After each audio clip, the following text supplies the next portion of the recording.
Hi, my name is Matt. I'm a former National Civilian Community Corps member and currently the Program Coordinator of Project Guide, a nonprofit agency. As program coordinators, we want to make sure that our programs offer equal access to everyone. But how do you do that? How do you make everybody feel welcome? When I was new in this position, I knew there were some policies around non-discrimination, but I didn't know the key points. Recruitment notices, interviews, service performance, even social activities at a program. How do you make them inclusive? Really, was there anything in particular I wasn't supposed to do? Until I learned about my responsibilities under Section 504 of the Rehabilitation Act, I was unclear how to proceed if a person with a disability ever applied for a service position or if anybody in my staff disclosed a disability. How could I make my program accessible and inclusive and do it according to the law? In my case, I learned how to deal with it when Barbara applied for a service position. Allow me to share her story with you. It will help you understand why access and accommodations can help people and how they can be applied to your program.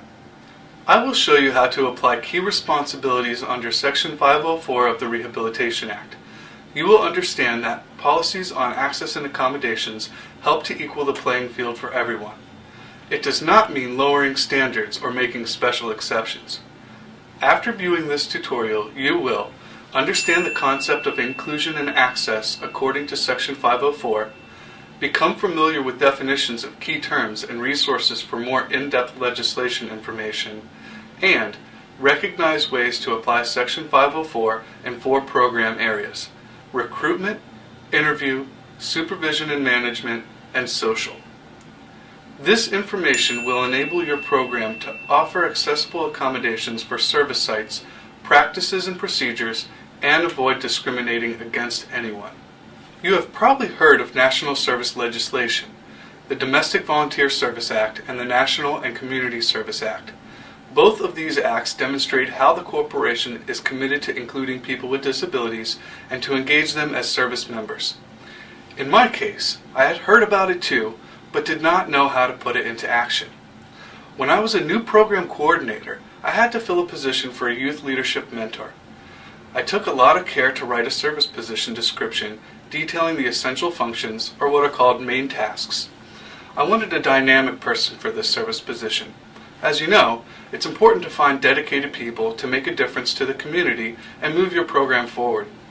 After a couple interviews with candidates, I wasn't sure if I'd be able to find that best match for this position.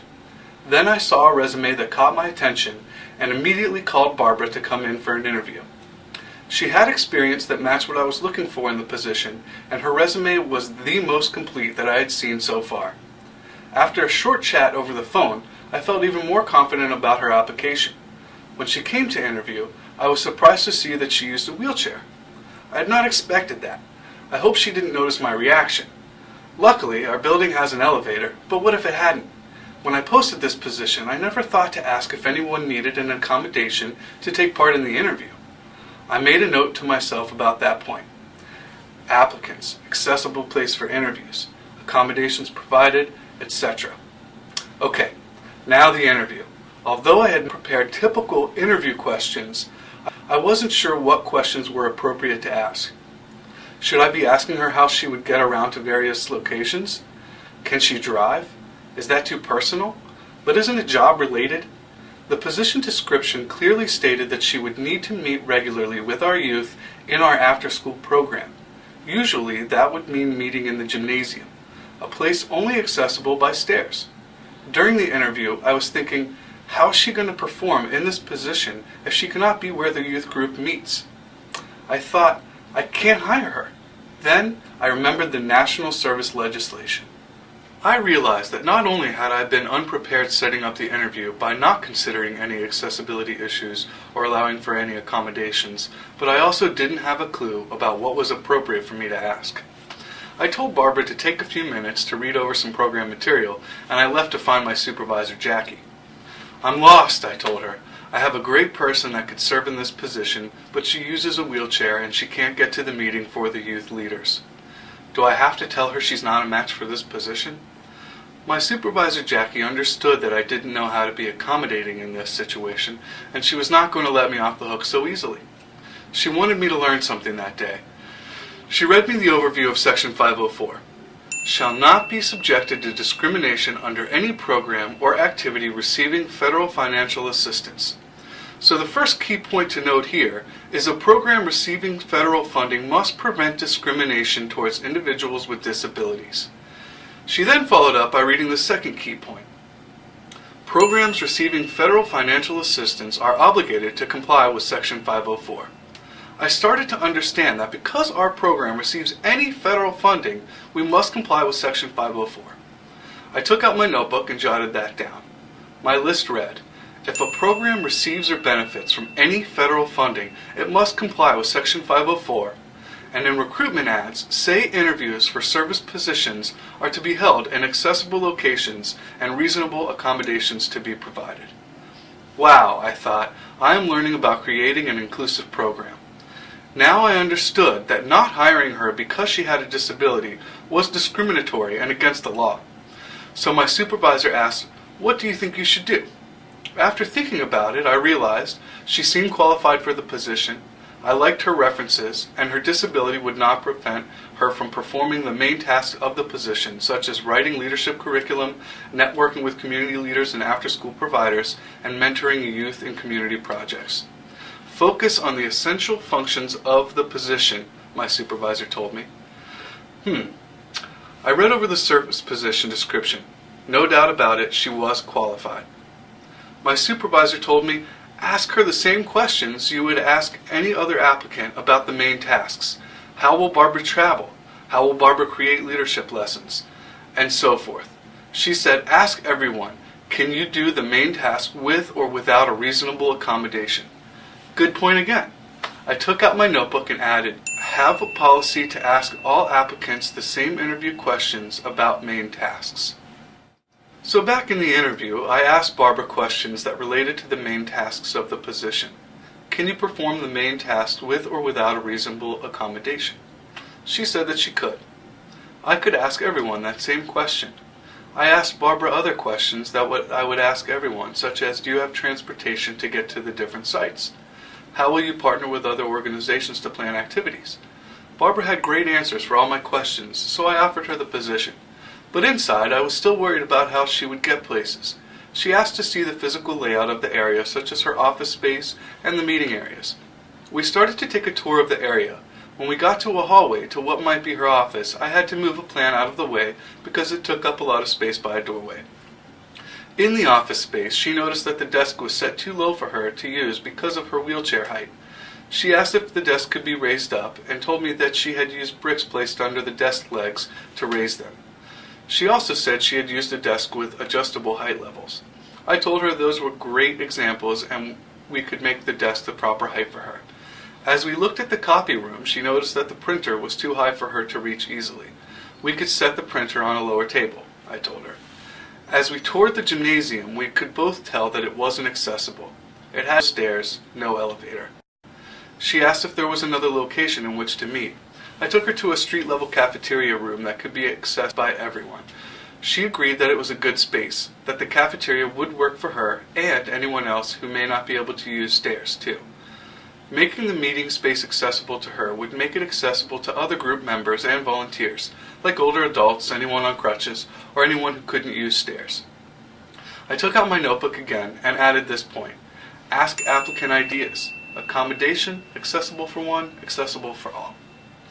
Barbara accepted the position. Looking around together, we came up with some solutions that could accommodate Barbara and could help some other people with access as well. This is an example of programmatic access. Then I took out my notebook and read my list again. I felt pretty good and decided to let my supervisor know how much I'd learned in one day. Ask a person for ideas about their own accommodations. My supervisor was pretty impressed that I had a growing list of ways to make the program more accessible and inclusive, but she still had a couple of questions for me. Let's see how much you know about the intent of Section 504. Once Barbara, or anyone with or without a disability, is in a position, are they held to the same standards equally? For example, can Barbara do less than you expect because she has a disability? I thought about this. I think she should be held to the same standards, but if she wasn't performing well, I'd discuss her performance just as I would with any staff or service member. If it was determined in our discussion that a reasonable accommodation could improve her performance up to the usual standard, I'd ask for ideas about the type of accommodation she felt would be helpful to her. Then I would ask her to explain how that accommodation would help. We could evaluate how the accommodation was helping with her performance and make changes. Yes, she told me, if it was requested, you would give Barbara or any qualified individual a reasonable accommodation to enable them to perform their tasks. For example, if a person told you they could not hold a phone in their hands, you could offer to give them a headset so they can still use the phone. Out came my notebook and I wrote down these other few points. Individuals with disabilities are held to the same performance and conduct standards as other members and volunteers. If a person is not performing up to the required standard, discuss the issue and determine whether a reasonable accommodation is needed. Establish how the accommodation will help the person, enable them to perform their service, and evaluate how the accommodation is working. Reasonable accommodations can be requested any time and granted so a qualified individual with a disability can meet future conditional standards. I was starting to feel like I understood how to make accommodations, but I had another question to ask my supervisor. Can you tell me if there's any legal reason why a qualified individual may not be selected? My supervisor told me that if a person is not qualified for a position, he is excluded from service. If a person is a direct threat, sometimes immediate action needs to be taken and there is a legal exclusion from service as well. I know that sounds complicated, but, she added, you really need to get technical assistance and more legal advice for that situation. A direct threat or risk factor to a person with a disability or the people around that person needs to be looked at on a case-by-case basis.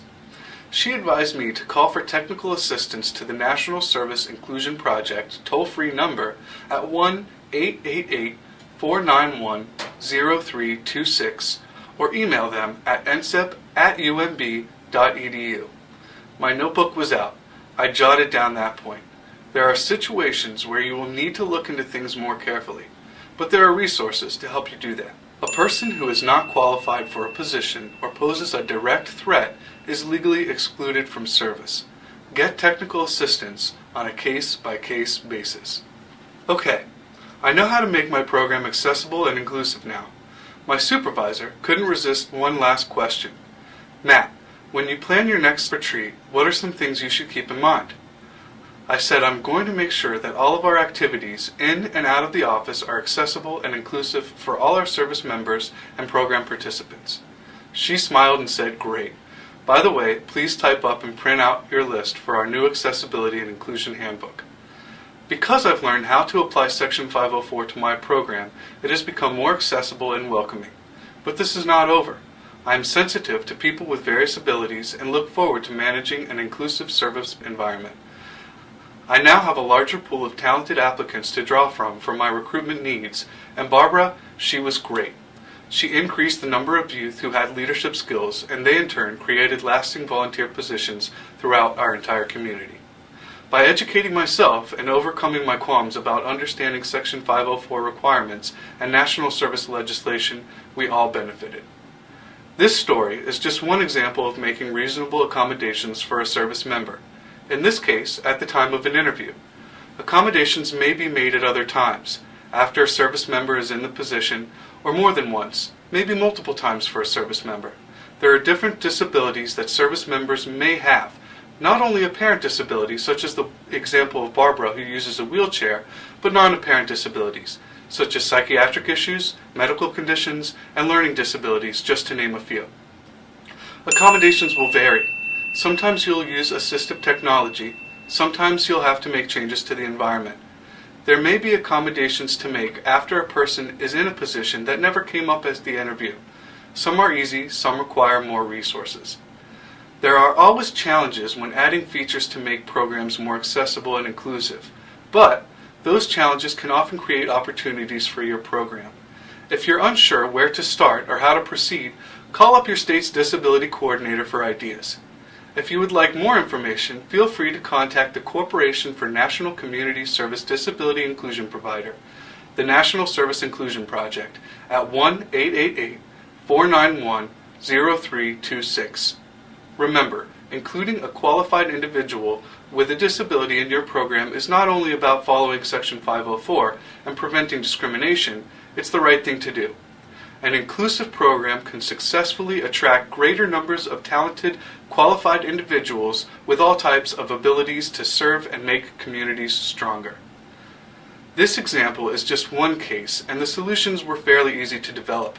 Here are some more complex case studies to look at and decide what the best approach is to make accommodations or take other action.